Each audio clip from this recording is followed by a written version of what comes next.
মাননীয় প্রধানমন্ত্রী বাংলাদেশের শেখ হাসিনা জাতিসংঘের ৬৮তম অধিবেশনে তিনি যোগ দিতে এসেছিলেন এবং তারই সেই কর্মব্যস্ত সফরসূচির মাঝেও তিনি ভয়েস অফ আমেরিকার দর্শকদের সামনে আজকে এসেছেন এবং তার কাছেই আমরা শুনব তিনি কি করলেন, দেশ কেমন চলছে, তার দিন বদলের প্রতিশ্রুতি কতদূর এগিয়ে চলেছে। ভয়েস অফ আমেরিকার পক্ষ থেকে আপনাকে অনেক অনেক শুভেচ্ছা জানাচ্ছি, স্বাগত জানাচ্ছি। আপনাকেও ধন্যবাদ। ভয়েস অফ আমেরিকা সবসময় বাংলাদেশের জনগণের পক্ষে কথা বলে, কাজে আপনাদের মাঝে আসতে পেরে আমিও আনন্দিত। আপনার নির্বাচনী ওয়াদা ছিল, দিন বদলের প্রতিশ্রুতি ছিল এবং তারপর প্রায় ৫টি বছর কেটে গেছে। আমরা প্রতি বছরই আপনার সাথে কথা বলেছি, দেশের অগ্রগতি, বিদেশে এসে আপনার বিশ্বমঞ্চে আপনার ভূমিকার কথা জেনেছি, সাফল্যের কথা জেনেছি। তো এই ৫ বছরে আপনার সাফল্যের কথা আজকে যখন প্রায় ৫ বছর পুরো হতে চলেছে আপনার কাছ থেকে শুনতে চাই। দেখুন, আমরা যখন নির্বাচনে জয়ী হয়ে সরকার গঠন করি সে সময় বাংলাদেশের অবস্থা অত্যন্ত করুণ ছিল। সেখানে বিদ্যুতের সমস্যা, খাদ্যের সমস্যা, প্রায় ৩০ লক্ষ মেট্রিক টন খাদ্য ঘাটতি ছিল, মানুষের জীবনে নিরাপত্তা ছিল না। কারণ ২০০১ সালের পর বিএনপি যখন ক্ষমতায় আসে, জামাতকে নিয়ে সরকার গঠন করে, তখন বাংলাদেশে অত্যাচার, নির্যাতন, হত্যা, খুন এমন ব্যাপকভাবে ছিল যার ফলে মানুষের জীবনের কোনো রকম নিশ্চয়তা ছিল না, নিরাপত্তাও ছিল না। আমরা সরকার গঠন করার পর আমাদের যে দিন বদলের সনদ, অর্থাৎ আমরা যে বাংলাদেশটাকে একটা উন্নত সমৃদ্ধ দেশ করতে চাই, সেই লক্ষ্য নিয়ে আমাদের যে নির্বাচনী ওয়াদা আমরা দিয়েছিলাম, একে একে আমরা কিন্তু সেটা পূরণ করে চলেছি। আজকে দেশে খাদ্য ঘাটতি নেই, আল্লাহর রহমতে খাদ্যের উৎপাদন বেড়েছে, খাদ্য নিরাপত্তা নিশ্চিত হয়েছে, দরিদ্র মানুষের মাঝে আমরা বিনা পয়সায় খাদ্য বিতরণ করে যাচ্ছি। আজকে সাক্ষরতার হার বৃদ্ধি পেয়েছে, যেটা আমরা বৃদ্ধি করেছিলাম ৯৬ সালে ৪৫% থেকে ৬৫.৫% উন্নীত করেছিলাম, কিন্তু বিএনপি এসে সেটাকে কমিয়ে আবার সেই আগের জায়গায় নিয়ে যায়, অর্থাৎ ৪৫ থেকে ৫০% মধ্যে। আমরা এবারে সরকার আসার পর আবার আমরা সাক্ষরতার হার বাড়িয়েছি, শিক্ষার মান উন্নত করেছি, আমরা শিক্ষার নীতিমালা গ্রহণ করেছি, যেখানে আমরা ধর্মীয় শিক্ষাকে বাধ্যতামূলক করেছি, পাশাপাশি শিক্ষার মান উন্নয়নে ব্যাপক কর্মসূচি আমরা নিয়েছি। আমরা এখানে ভর্তির ব্যবস্থা করা, প্রায় ৯৯% উপর ছেলেমেয়েরা স্কুলে ভর্তি হচ্ছে, বিনা পয়সায় মাধ্যমিক পর্যন্ত বই বিতরণ করে যাচ্ছি। আমরা ১,১৯,০০,০০০ ছাত্রছাত্রীকে বৃত্তি এবং উপবৃত্তি দিচ্ছি এবং এবারে আমরা একেবারে ডিগ্রি পর্যন্ত বৃত্তি দিচ্ছি। স্বাস্থ্যসেবাটা আমাদের অত্যন্ত গুরুত্বপূর্ণ। গতবার যখন ক্ষমতায় ছিলাম কমিউনিটি হেলথ ক্লিনিক করে আমরা প্রতি ৬,০০০ জনগোষ্ঠীর জন্য একটি ক্লিনিক করা এবং তার মাধ্যমে চিকিৎসা সেবা দেওয়ার ব্যবস্থা করেছিলাম। বিএনপি ক্ষমতায় এসে সেটা বন্ধ করে দেয়। এবারে আসার পরে আমরা আবার চালু করেছি। বর্তমানে প্রায় ১৫,৫০০ কমিউনিটি ক্লিনিক এবং ইউনিয়ন স্বাস্থ্যকেন্দ্র থেকে জনগণ সেবা পাচ্ছে, বিনা পয়সায় ওষুধ পাচ্ছে। দ্রব্যমূল্য আমরা নিয়ন্ত্রণে রেখেছি। ইনফ্লেশন রেট অর্থাৎ মূল্যস্ফীতি যেটা ১১% ছিল, সেটা আমরা কমিয়ে ৭ থেকে ৮% মধ্যে নিয়ে আসতে সক্ষম হয়েছি। প্রত্যেকটা মানুষের আয় বৃদ্ধি করেছি, বেতন ভাতা বৃদ্ধি করেছি। সাধারণ যারা চাকরিজীবী ৬০ থেকে ৭০% বেতন আমরা বৃদ্ধি করেছি। যারা আমাদের শ্রমিক, যেমন গার্মেন্টস শ্রমিক, তাদের বেতন যা ১৬০০ টাকা মাত্র পেত, সে ন্যূনতম বেতন, সেই ন্যূনতম বেতন আমরা ৩,০০০ টাকা উন্নীত করেছি এবং অন্যান্য শ্রমিকদের বেতনও আমরা প্রায় ৭০% মতো বৃদ্ধি করে দিয়ে তাদের জীবনযাত্রা সহজ করেছি। আমাদের সরকার আমলে এখন একজন দিনমজুর দিনে যা কামাই করে তা দিয়ে অন্তত ৮ থেকে ১০ কিলো চাল কিনতে পারে। অর্থাৎ একটা মানুষের জীবনে যে মৌলিক চাহিদাগুলি, প্রত্যেকটা চাহিদা কিন্তু আমরা মেটাচ্ছি এবং স্কুল, কলেজ, রাস্তাঘাট, পুল, ব্রিজ ব্যাপকভাবে আমরা উন্নয়ন করেছি। অর্থাৎ একটা দেশের সার্বিক উন্নয়নে যে কাজগুলি করা একান্তভাবে জরুরি, যাতে মানুষের জীবনযাত্রার মান উন্নত হয়, আমরা সেই ব্যবস্থা নিয়েছি। দারিদ্র্য বিমোচন আমাদের লক্ষ্য। একটি বাড়ি একটি খাবার প্রকল্প আমরা বাস্তবায়ন করছি। আশ্রয় প্রকল্পের মাধ্যমে নিঃস্ব একেবারে ভূমিহীন যে মানুষগুলি, পরিবারগুলি, তাদের ঘরবাড়ি আমরা তৈরি করে দিচ্ছি। আমরা দেশের একেবারে প্রত্যন্ত অঞ্চলে, গ্রামে, অর্থাৎ ইউনিয়ন পর্যায় পর্যন্ত ইন্টারনেট সার্ভিস চালু করে দিয়ে আজকে সেখানে কিন্তু তথ্য সেবা কেন্দ্র তৈরি করে দিয়েছি। সেখানে একজন পরিবার তার প্রবাসী আত্মীয় স্বজনের সঙ্গে স্কাইপের মাধ্যমে কথা বলতে পারে। আপনি কি চিন্তা করতে পারেন যে সেই ধরেন চর কুকরি মুকরি অথবা একটা ইউনিয়ন গ্রামের একটা প্রত্যন্ত অঞ্চল, সেখানে বসে ইন্টারনেটের মাধ্যমে প্রবাসী আত্মীয় স্বজনের সঙ্গে কথা বলছে।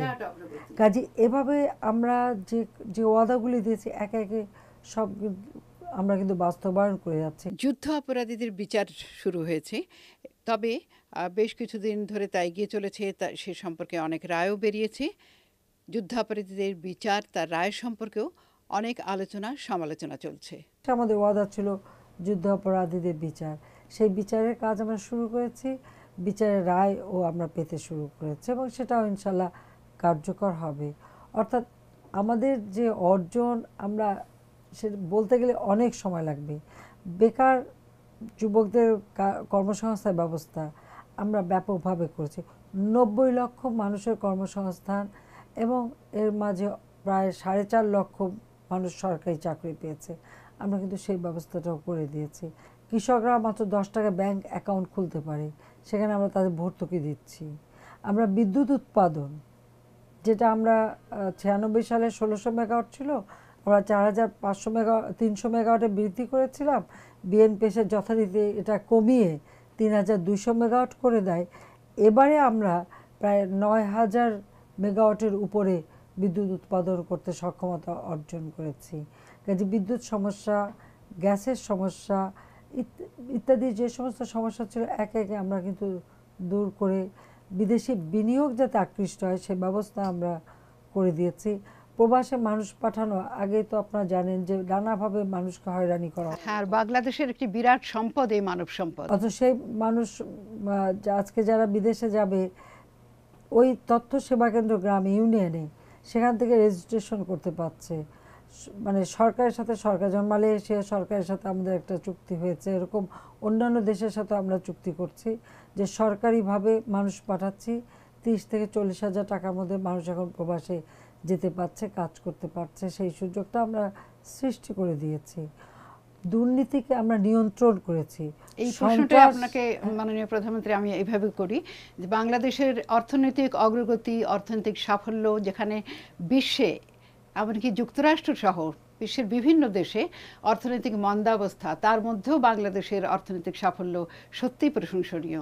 কিন্তু তার মাঝে দুর্নীতি কিন্তু একটা বিরাট অন্তরায়। আমরা পদ্মা সেতুর দুর্নীতির কথা শুনেছি, হলমার্ক দুর্নীতির প্রসঙ্গ এসেছে। তো সেগুলো আপনার সরকার কিভাবে মোকাবেলা করছে এবং দেশকে এগিয়ে নিয়ে যাওয়ার লক্ষ্যে অগ্রগতি যেটা যাতে অব্যাহত থাকে সেই প্রচেষ্টা আপনি কিভাবে এগিয়ে নিয়ে যাচ্ছেন? দেখুন, দুর্নীতি যদি থাকতো তাহলে কিন্তু অর্থনীতির ক্ষেত্রে যে সাফল্যের কথা আপনি বলছেন, এই সাফল্য কখনো করা সম্ভব হতো না। আমরা দুর্নীতি নিয়ন্ত্রণ করতে পেরেছি বলেই এই সাফল্য আমরা অর্জন করতে পেরেছি। আজকে হলমার্ক কেলেঙ্কারি এটা কিন্তু নতুন কিছু না। হলমার্কের সৃষ্টি হচ্ছে ওই হাওয়া ভবন, বিএনপির সময় যেমন দুর্নীতির একটা আখড়া করেছিল হাওয়া ভবন, সেই হাওয়া ভবন থেকে এর যাত্রা শুরু। আমাদের সরকার আমলে আমরা সেটা ধরেছি। এখন দুর্নীতি ধরলে যদি সেটা দুর্নীতি হয়ে যায় সেখানে আবার বলার কিছু নেই। আর পদ্মা সেতুর ব্যাপারে, পদ্মা সেতুতে কিন্তু তারা বলতে পারেনি দুর্নীতি হয়েছে, শেষ পর্যন্ত বলেছে দুর্নীতির ষড়যন্ত্র হয়েছে, দুর্নীতির ষড়যন্ত্র। কাজে এখানে দুর্নীতি হয়েছে এটা কিন্তু বলতে পারেনি, এখানে অন্য কোনো একটা খেলা ছিল। কাজে তারপর আমরা আমাদের নিজস্ব অর্থায়নে আমরা পদ্মা সেতু নির্মাণ কাজ শুরু করেছি। আজকে আমাদের যেমন ভূমি অধিগ্রহণ করা এবং পুনর্বাসন, এই দুটি কাজ হচ্ছে সবথেকে জটিল কাজ। দুর্নীতি এখানেই হয়।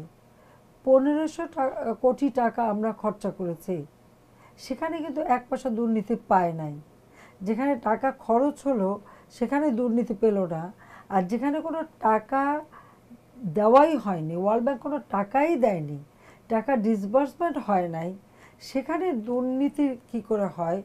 আর সেখানে দুর্নীতি হয়েছে সেটা বলতে না পারে বলছে কি দুর্নীতির ষড়যন্ত্র হয়েছে। কাজে আমরা কিন্তু দুর্নীতি নিয়ন্ত্রণ করেছি কঠোর হস্তে, যে কারণে বিশ্ব অর্থনৈতিক মন্দা থাকা সত্ত্বেও প্রতিটি ক্ষেত্রে আমরা অর্থনৈতিকভাবে সাফল্য অর্জন করেছি। দুর্নীতি থাকলে কিন্তু এটা পারতাম না। কারণ দুর্নীতি থাকলে কি হয়, আজকে আমরা এই যে ৯,০০০ মেগাওয়াটের উপর বিদ্যুৎ উৎপাদন করবার সক্ষমতা অর্জন করেছি, দুর্নীতি থাকলে সেটা পারতাম না।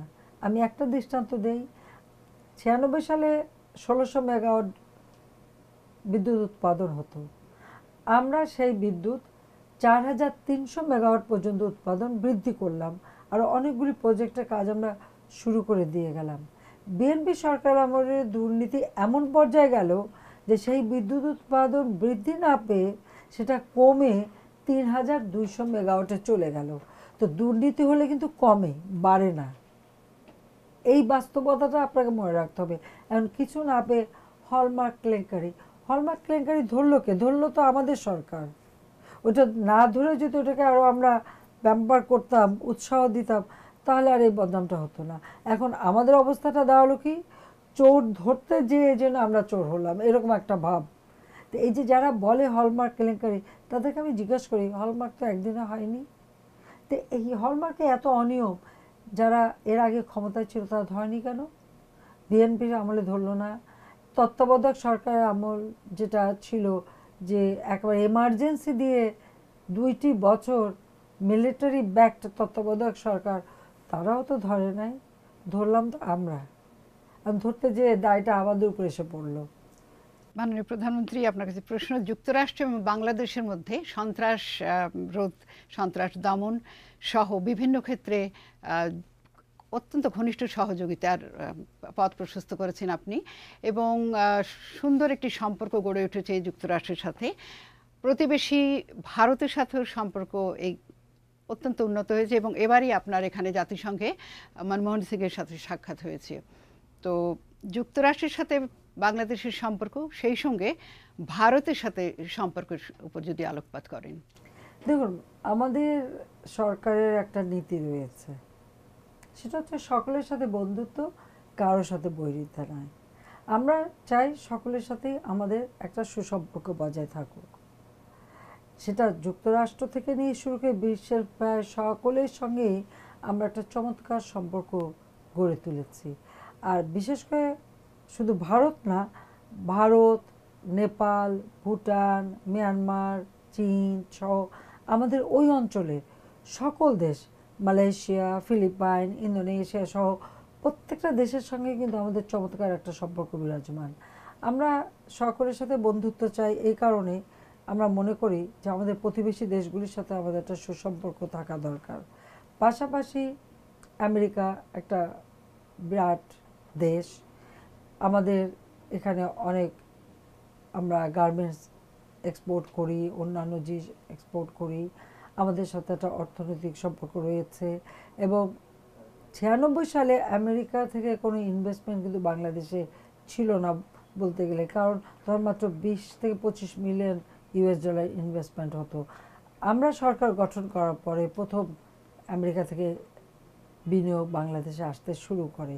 কাজেই আমাদের সরকার আমলে আপনি যদি লক্ষ্য করেন, দেখবেন যে আমরা কিন্তু যেটা নীতিমালা আমরা বিশ্বাস করি, আমরা সেটাই বাস্তবায়ন করি এবং সকলের সঙ্গে একটা ভালো সম্পর্ক আমরা বজায় রাখি। আর বাংলাদেশ, আপনি যদি দেখেন যে বাংলাদেশের সেই 75 সালে জাতির পিতাকে হত্যার পর থেকে এই যে হত্যাকূট ষড়যন্ত্রের রাজনীতি শুরু, এবং তারপর থেকে বাংলাদেশে কিন্তু কখনো স্থিতিশীলতা আসেনি, সবসময় কোনো না কোনো একটা অঘটন ঘটেই চলেছে। আমাদের প্রচেষ্টাটা হলো যে বাংলাদেশে একটা স্থিতিশীল সরকার প্রতিষ্ঠা করা।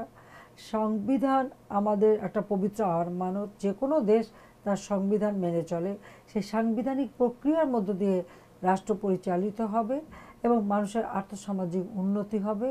এবং সেই লক্ষ্য নিয়ে সকলের সাথে সম্পর্ক বজায় রেখে কিভাবে আমার দেশের মানুষের স্বার্থ রক্ষা করা, কিভাবে আমার দেশকে অগ্রগতির পথে এগিয়ে নিয়ে যাওয়া, কিভাবে আমার দেশকে উন্নত করা, সেই লক্ষ্য নিয়েই কিন্তু আমরা কাজ করে যাচ্ছি এবং সন্ত্রাস দমন করার ক্ষেত্রে আমরা একটা কঠোর পদক্ষেপ নিয়েছি, যার ফলে আজকে বাংলাদেশ, যে বাংলাদেশ মাত্র কয়েক বছর আগেই একটা সন্ত্রাসী দেশ বা সন্ত্রাসীদের একটা অভয়ারণ্য ছিল, এখন কিন্তু তা নেই।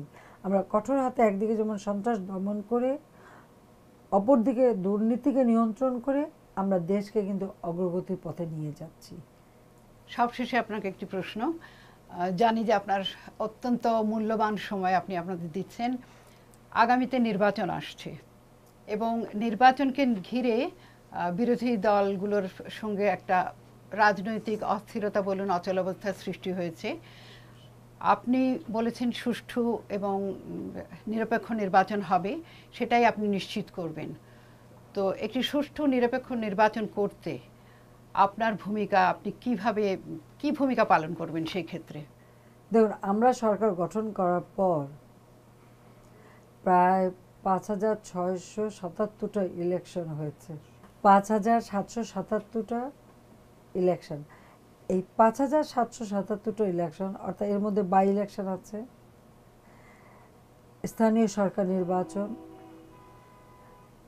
সিটি কর্পোরেশন ইলেকশন, বিভিন্ন ইলেকশন হয়েছে।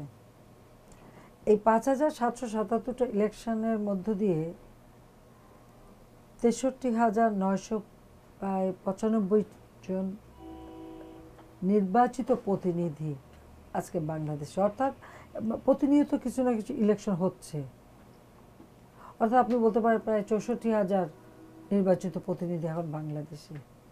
এই যে আমরা সরকার গঠন করার পর এতগুলি নির্বাচন হয়ে গেল, এই নির্বাচন নিয়ে কেউ কিন্তু কোনো একটা অভিযোগ করতে পারে নাই। কাজে আমরা সবসময় চাই একটা অবাধ নিরপেক্ষ নির্বাচন হবে, যার মধ্য দিয়ে জনগণ তার ভোটের অধিকার প্রয়োগ করবে এবং নির্বাচিত প্রতিনিধিরা দেশ চালাবে। এখন বিরোধী দলের অভিযোগ, 5টা সিটি কর্পোরেশন নির্বাচনে জয়ী হবার পর যদি বিরোধী দলের নেত্রী বলেন যে এই সরকারের অধীনে কোনো অবাধ নিরপেক্ষ নির্বাচন হবে না, তো এর থেকে বড় মিথ্যা কথা তো আর কিছু না। কারণ অবাধ নিরপেক্ষ নির্বাচন হয়েছে বলেই না তার প্রতিনিধিরা জয়ী হয়েছে। তো তিনি এই যে মিথ্যা বলে মানুষকে বিভ্রান্ত করতে চাচ্ছেন, আসলে দেখুন, মিলিটারি ডিক্টেটর যখন হত্যাকুর ষড়যন্ত্রের মধ্য দিয়ে ক্ষমতা দখল করে আর ক্ষমতায় বসে নিজেকে রাষ্ট্রপতি ডিক্লেয়ার করে তারপর যখন দল গঠন করে, কাজে সেই দলের কাছ থেকে আপনি গণতান্ত্রিক আচরণ তো আশা করতে পারেন না। তারা গণতান্ত্রিক সুষ্ঠু পরিবেশে বোধহয় ওনাদের খুব একটা ভালো লাগে না, সবসময় একটা অস্বাভাবিক পরিবেশ তৈরি করতে চান। কারণ তিনি এতগুলো নির্বাচনে জেতার পর বিরোধী দলের নেত্রী কোন মুখে বলেন যে সরকার অধীনে অবাধ নিরপেক্ষ নির্বাচন হয় না বা হবে না। কাজে আমরা এইটুকু বিরোধী দলের নেত্রীকে বলবো যে তিনি নিশ্চিত থাকতে পারেন যে বাংলাদেশের নির্বাচন অবশ্যই অবাধ নিরপেক্ষ সুষ্ঠু হবে এবং জনগণ যাকে ভোট দেবে তারাই সরকার গঠন করবে। অন্তত জনগণের উপর এই আস্থা বিশ্বাসটা ওনার থাকা উচিত, কোনো মতেই জনগণের উপর বিশ্বাসটা ওনার হারানো উচিত না। যুক্তরাষ্ট্র সহ জাতিসংঘ এবং অন্যান্য ক্ষেত্রে ইউরোপীয় ইউনিয়নে যে উদ্বেগ দেখা দিয়েছিল এই রাজনৈতিক অস্থিরতাকে কেন্দ্র করে, যে সুষ্ঠু নির্বাচন অনুষ্ঠিত হতে পারবে কিনা, আপনাদের মধ্যে কোনো সংলাপ হবে কিনা, সে বিষয়ে আপনার উদ্যোগ আমরা জেনেছি। এবং তবুও আপনি আগামীতে কি মনে করছেন যদি সংক্ষেপে বলেন?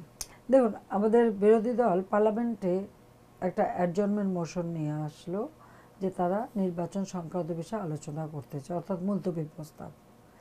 আমরা আমাদের কার্য উপদেষ্টা কমিটির যে মিটিং হয় মাননীয় স্পিকারের নেতৃত্বে, সেখানে অবশ্য বিরোধী দলের নেত্রী সহ তাদের সদস্যরা উপস্থিত থাকার কথা, অন্য উপস্থিত ছিলেন না।